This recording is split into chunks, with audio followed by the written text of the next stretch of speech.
If you've ever been hesitant about being honest about where your baby sleeps, then I want to have a conversation about bed sharing. The purpose of this video is to have an honest conversation about sleep safety. My job as a pediatric nurse practitioner is to inform, not enforce. My goal is to help parents make informed decisions, reduce risks, and choose whatever is best for their family and situation alongside the pediatric provider that they choose. First, we will clarify the difference between co sleeping and bed sharing. Those two terms are used interchangeably, but they don't necessarily mean the same thing. Then I want to talk about the Safe Sleep 7, a set of risk reduction guidelines outlined by the La Leche League that are designed for mothers who exclusively breastfeed and choose to bed share. It is important to understand that the American Academy of Pediatrics does not recommend bed sharing because it can increase the risk of sleep related deaths for infants. However, many exhausted parents end up bed sharing, whether intentionally or unintentionally.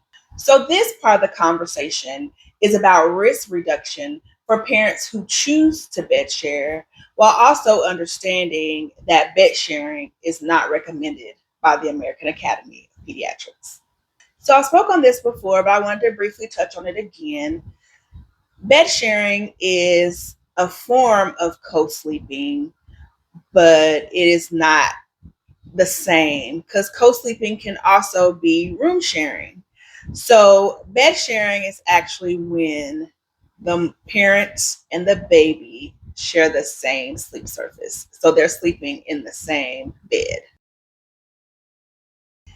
Now let's talk about the Safe Sleep 7, a group of risk reduction guidelines outlined by the La Leche League to reduce risk for exclusively breastfeeding moms who choose to bed share. Guideline number 1 is no smoking. So, no smoking includes before your baby is born, so during your prenatal period and after you have babies, because secondhand smoke has been shown to increase the risk of SIDS.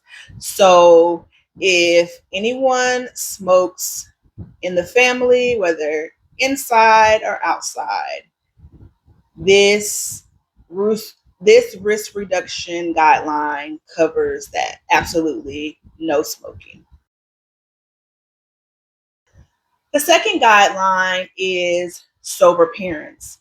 So this means that both parents cannot be under the influence of any type of drug. So that means alcohol. And I also think that I should mention here that sometimes pain medicines can cause you to have an altered mental state or would qualify as a medication that could cause you to not be in that sober state.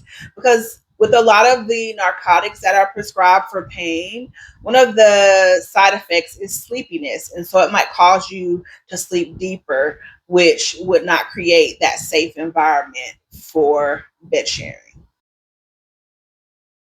The third guideline is that the mother should be exclusively breastfeeding. So, exclusively breastfeeding means that the baby is exclusively put to the breast. So, if you're pumping milk and giving it in a bottle, or if you're formula feeding, that does not reduce the risk that this guideline is talking about. So, the baby must be exclusively breastfed for this risk reduction guideline. So, the fourth risk reduction guideline is that your baby is full term and healthy. So, what does full term actually mean? So, when you're pregnant, they usually talk to you in terms of how many weeks you are. So, when your baby was born, full term means that they were between 39 weeks and 0 days and 40 weeks and 6 days. So if your baby was born in this time frame, this means that your baby is considered full term. So just like with safe sleep that the AAP recommends, the recommended position for your baby with bed sharing is still putting them to sleep on their back. So make sure that if you choose to bed share, that the recommended position, whether bed sharing or room sharing, is putting the baby to sleep on their back. The sixth guideline is that your baby is lightly dressed because you want to prevent overheating. So, lightly dressed means no swaddling and no swaddle sleep sack. So, whether your baby has on a onesie or a sleeper that is like a lighter material. So the last or seventh guideline that is part of the Safe Sleep 7 is a firm sleep surface. So what this means is that it shouldn't be a lot of extra padding with the sleep surface. If you press down on it or you're laying in it and it causes the baby to potentially roll and get stuck, that is why a firm surface is very important. So your mattress should be firm if you choose to bed share. So I also want to talk a little bit about environmental risk. So you want to make sure that that space is free of extra pillows, that if there's a space between the wall or between the headboard and the bed, that you are filling in those spaces with baby blankets. There's also consider the height of your bed.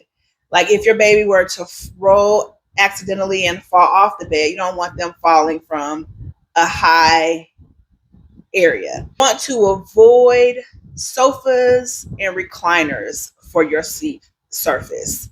You also want to make sure that your bed is free of other children and of pets if you're considering bed sharing. The reason why I wanted to have this conversation is because mothers can sometimes fall asleep while feeding, whether it be in the bed or a sofa or a recliner, unintentionally. So, since there are some risk reducing guidelines available, I wanted to focus on risk reduction, regardless of what you choose for your safe sleep practice.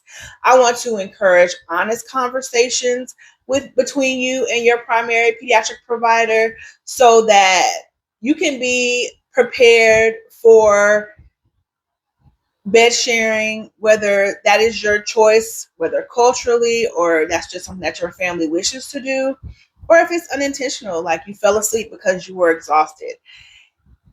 Prepare, be prepared regardless of the situation. So if your separate sleep space for your baby is set up for safe sleep that's recommended by the AAP, but for some reason you fall asleep or something like that, your bed or your sleep surface is also prepared for bed sharing by using the Safe Sleep 7 guidelines by the La Leche League. This conversation is also important because I don't want parents to feel afraid or shameful when talking about sleep safety and what they choose to do at home with their baby. I want to encourage honest conversations so that risk reduction guidelines, regardless of your choice, can be discussed with you and your provider. So I want to encourage you to have these honest conversations with your pediatric provider so that you all can together make a decision and make an informed decision about the best way to reduce risk for whatever choice that you make. Safe sleep is not about perfection. It's about risk reduction whenever and wherever possible. Parents deserve support, education, and honest conversations. If you are looking for simple, practical guidance, I've created a free Safe Sleep Made Simple guide that is available on thenurtureworks.com. If you found this video helpful, please subscribe for weekly newborn education that is simplified and designed to reduce overwhelm for new parents. Safe sleep made simple.